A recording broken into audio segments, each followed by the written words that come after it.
I've been studying game development for the past couple years, and this week it dawned on me, I still haven't made a game. Like a real game, you know, something with a story, a proper ending, I don't know, in-game menus, that kind of stuff. I've never made a real game. But all that's changing today, because today, I'm making my first video game. Like, literally today, if that's possible. I don't really want to put that much time into it, if I'm being honest. But you know, this isn't the first time I've been like, oh, I'll just make a game. I'll just get it over with. Because every time I start, I get these thoughts like, you know, you should really make sure your first game is something special. After all, you only get to make your first game once. Everyone on YouTube's making dream games. You gotta make your dream game, dude. But here's the thing. I don't think it's possible for your first game to be your dream game. Because in my personal experience, first times, always bad. Every first time in my life has been awkward, uncomfortable, and I never know what to do with my hands. These are the kinds of things you won't figure out until your second game. But your first game, I say get it over with. So what kind of game are we making? Fortunately for me, I'm totally unencumbered by goals, dreams, and general life direction, so I'm basically open to anything at this point. But in the interest of actually finishing a game for once, here's what I do care about. Number one, I want a game where it takes longer to beat the level than it took to make the level. 2, keep it simple. We're trying to finish a game, all right? Not ruin the next 5 years of my life. And 3, fun. I mean, let's be honest, it probably won't be, but think of this one more like a stretch goal. With these goals in mind, I've discovered the perfect genre for my first game. They're called Fodian games. It's like a platformer, but the gimmick is each time you mess up, you gotta replay that whole part of the level over again.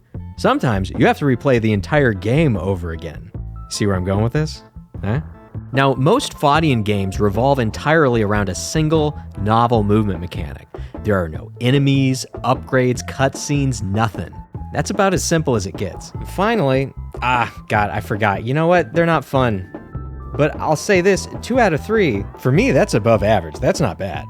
So we're gonna make a Fodian game. And at the center of every great Fodian game is the movement. The movement's gotta be something fresh, something new. I mean, jumping in 2023? Come on. Who in their right mind would even want to play that? Right? Right? In my opinion, if you're gonna do a Fodian game, you gotta go out there. Far, right? We're talking man in a pot swinging a hammer far. We're talking 2007 Robert Rodriguez movie reference far. We're talking worm, you're like a worm far. And maybe I can't come up with anything as good as a big worm, but you know what? I've still got some ideas, right? Get a load of this, rocket jumping. Yes, it's been done before, but not as a 2D platformer. At least as long as you don't count the 2D platformer called Rocket Jump, which I do not, because you are not rocket jumping, you are a jumping rocket. It's very different. And the thing that I'd really like to see is if we could do something like the Metroid bomb jumps, where it's not really the initial jump, but the sequence and timing of the jump. Because when you can string your jumps together, I think that could be kind of cool. But I don't know, maybe it's dumb and lame and not fun at all. The only way we'd know is if we created a proof of concept. So that's exactly where I'll start. I'm gonna start by creating a new project using the Unreal Engine third-person project template. Now I'm gonna constrain our movement to 2 dimensions, prevent the player from controlling the camera, and instead let them control this little aiming cursor. Then, to make sure we're actually aiming where we think we're aiming, we'll just do a little line trace. That's why we check. Now we can actually launch some projectiles, and although it is funny that the cursor collides with them, it probably shouldn't. But I don't want to turn off collision entirely because it's kind of nice that it doesn't go in like below the ground. It sort of just stays on top of the ground. So if we could just adjust what it does and doesn't collide with, that would be ideal. Unreal Engine allows you to manage this by customizing each actor's collision response. So we can easily say, do collide with the ground, and please stop colliding with projectiles. Now I think it's finally time to make a few explosions. Whoa, check out those graphics! Whoa! Then I spent some time tuning projectile speed and the force of the explosions. I actually moved away from rocket jumping after realizing how easy it is to go straight up and how impossibly difficult it is to go in literally any other direction. So I switched to this kind of lobbing motion, and after I got that working, I gotta say, it was kind of fun. I mean, it wasn't that fun, but, you know, it was a little fun. And that's the first 24 hours. I did it! The game's done. It just, yeah, I mean, there's not really a way to win, and There's not actually a way to quit either. And sure, some people might say it looks like an asset flip where they forgot the flip and the et, because it looks like ass. But that doesn't bother me. This doesn't bother me at all. Okay, we gotta fix this. I don't care if it looks like hot garbage, it just can't look like a project template. I mean, it's not like I take pride in my work or anything. It's just, even I have to draw the line somewhere. So first things first, let's get the environment taken care of. Now, I found these really nice stylized rocks in the asset store. And if this game just happens to take place entirely in, say, a canyon or ravine or other rock-filled place, well, then we just got all the environment we need. Now that the environment's taken care of, I think it's time we replace the default crash dummy with someone a little more distinctive. Someone who better represents me, But who could possibly embody my unique level of skill, talent, and effort? I think I know just the one. It's a goblin. Is this really all we could find in the assets store? I mean, it looks great. It's very detailed, but I don't know. This feels more ghoul than goblin. Is it just me? I mean, where's the mischief? Where's the fanciful fey whimsy? I want the type of goblin who chases people around mushroom patches. That is the type of goblin who shows up at my apartment at 3 a.m, stinking of goblin wine and threatening to turn me into a pumpkin. But that's okay, because we can just make our own goblin. The only minor hiccup here is that I've never modeled anything before in my entire life. I'm not an artist, and I'm definitely not a 3D artist. But that might actually work to our advantage. I mean, think about it. Maybe I can't model a goblin, but I bet I can model like a goblin. And that's basically exactly almost the same as good. All right, let's do it. Now, the first thing you might notice is the reference images I'm using.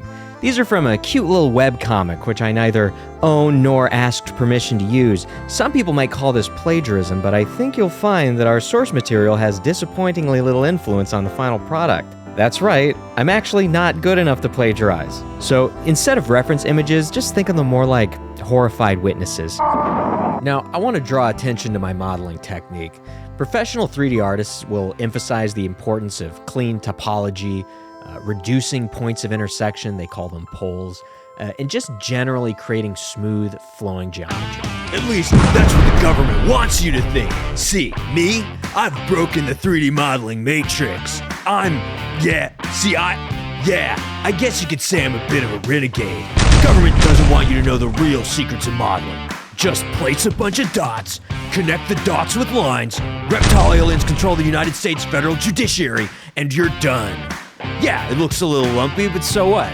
It's a little lumpy. What's the big deal? Like, honestly, what's the big deal? Now, if I were a real 3D artist, I'd still have a lot of work to do. I mean, creating a skeleton, weight painting the mesh, and then making the control rig to actually animate it. As a 3D artist, we've barely made any progress. But we're not modeling like a 3D artist. We're modeling like a goblin. Let me just creep on over to Mixamo and steal the most goblin-looking body I can find. Oh, I hate it. It's perfect. I also want to add some facial expressions to our character. I'm going to do this by creating sort of a sprite sheet of expressions and then switching between them by changing the UVs at runtime. That's going to be a lot easier than 3D modeling. Speaking of modeling, this is about when I started regretting my 4-dimensional chess galaxy brain modeling technique. Turns out the tool for auto-generating UV maps doesn't like being given a bunch of randomly connected vertices, which caused the UV map to introduce a lot of distortion. But after a little bit of problem solving, I think I can call it good enough. Finally, I needed to create some animations. Now, the first step in 3D animation is usually to just block things out. It's like writing a rough draft of your finalized animation. Now, after you've completed the blocking stage, there's still a lot more to do, but honestly, I'm kind of over it at this point. So, wow, our very own custom goblin. Is it just me, or does this look really good?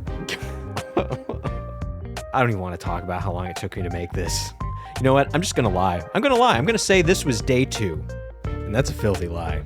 Wow, it's got an in-game menu and everything. And it's even on itch.io. I guess it's a real game after all. So, it is on itch.io. I don't know if I can recommend it. I left it on the Unreal Engine 5 max settings, so despite how it looks, you'll probably need a crypto mining graphics card to run it. But you know what? I came here to check a box, not provide multi-platform support. consider the box checked. Thanks for watching. I'm going to get started on my next game, hopefully with some of the lessons I've learned here, and I hope to see you in the next one. Okay, bye-bye.